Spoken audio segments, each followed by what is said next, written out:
Assalamualaikum warahmatullahi wabarakatuh. Perkenalkan, nama saya Muhammad Wirabuana dengan NIM 22073105 dari Prodi Pendidikan Teknik Otomotif.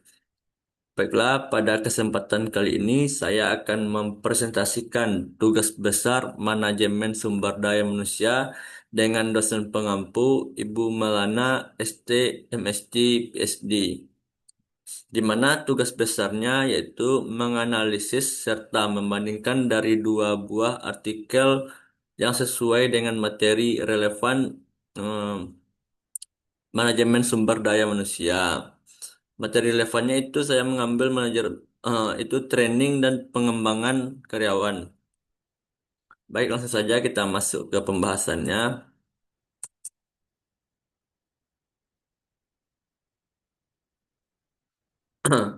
Untuk artikel pertama, yaitu judulnya Peran Sumber-Sumber Pelatihan dan Pengembangan dalam Meningkatkan Kinerja. Untuk first ordernya itu Frans Tamba Raja Purba.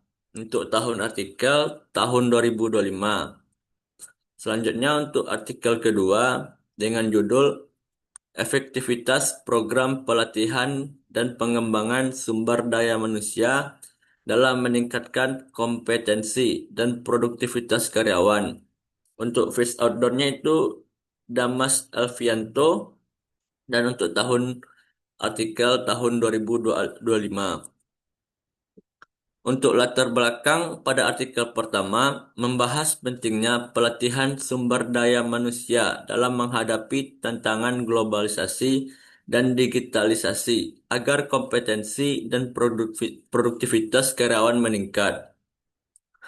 Dan untuk latar belakang artikel kedua, fokus pada tantangan organisasi di era persaingan bisnis global dan pentingnya adaptasi sumber daya manusia melalui pelatihan dan pengembangan yang berkelanjutan. Untuk persamaannya, kedua artikel menekankan sumber daya manusia sebagai aset strategis organisasi atau perusahaan. Untuk perbedaan, artikel pertama lebih menekankan kompetensi dan produktivitas, sedangkan artikel kedua membahas kinerja dan efektivitas organisasi. Selanjutnya, tujuan penelitian. Artikel pertama bertujuan untuk menganalisis efektivitas program pelatihan sumber daya manusia. Yang kedua, mengidentifikasi faktor-faktor yang mempengaruhi keberhasilan pelatihan. Untuk tujuan artikel kedua, yang pertama, menjelaskan peran pelatihan dan pengembangan sumber daya manusia terhadap kinerja karyawan. Tujuan kedua, menemukan faktor keberhasilan dan dampak pelatihan terhadap kinerja organisasi. Untuk perbandingannya, keduanya sama-sama ingin menilai hubungan pelatihan dengan hasil kerja, namun fokus hasil berbeda. Artikel pertama lebih fokus ke produktivitas, dan untuk artikel kedua lebih fokus ke performa kerja. Selanjutnya untuk metode penelitian, artikel pertama menggunakan metode studi literatur kualitatif, menganalisis data sekunder dari berbagai jurnal, laporan, dan penelitian terdahulu. Untuk artikel kedua, menggunakan metode Systematic Literature Review atau SLR yang lebih sistematis dan terstruktur melalui database seperti Google Scholar, Scopus, dan Mendeley. Selanjutnya untuk perbandingan, artikel kedua lebih ketat dalam metode penelusuran literatur, sedangkan artikel satu bersifat naratif dan analitis. Untuk hasil untuk hasil pembahasan artikel pertama, yang pertama, pelatihan meningkatkan hard skill dan soft skill. Dan yang kedua, produktivitas meningkat bila didukung oleh instruktur berkualitas dan metode yang tepat serta evaluasi yang berkelanjutan. Untuk artikel kedua, pelatihan berpengaruh positif terhadap kompetensi, motivasi, kepuasan, kolaborasi, serta inovasi. Yang kedua, Keberhasilan dipengaruhi oleh keterlibatan manajemen, relevansi materi, serta evaluasi.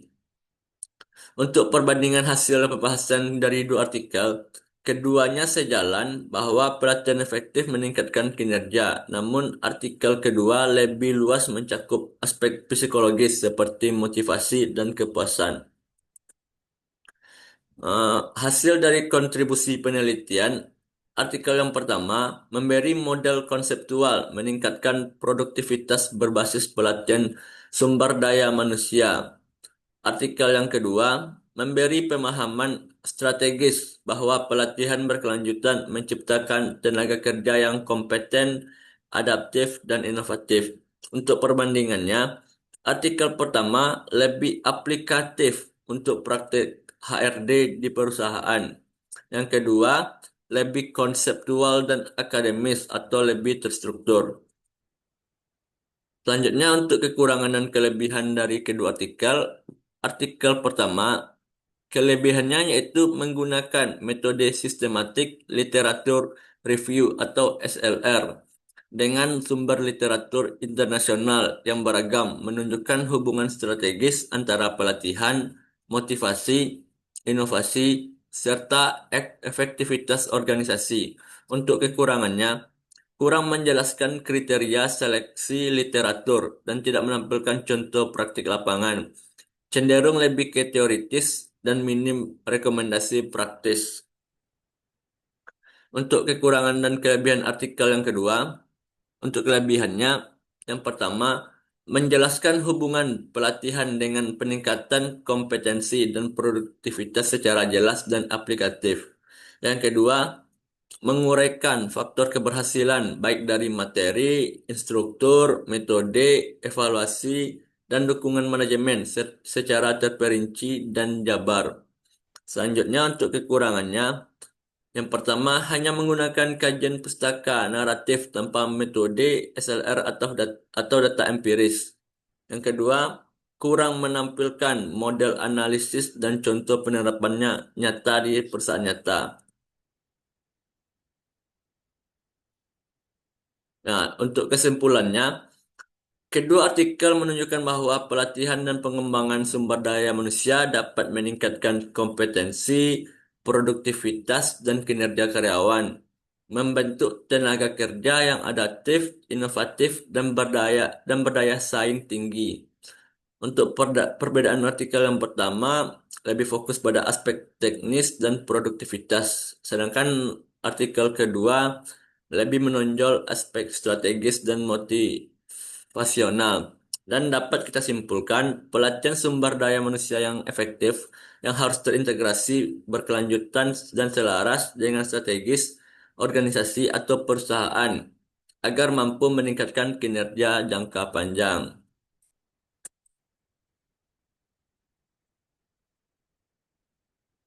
Baiklah, sekian presentasi tugas besar manajemen sumber daya manusia. Apabila ada kesalahan atau kekurangan dalam penyampaian kata, saya mohon maaf. Wabillahi taufiq wal hidayah. Wassalamualaikum warahmatullahi wabarakatuh.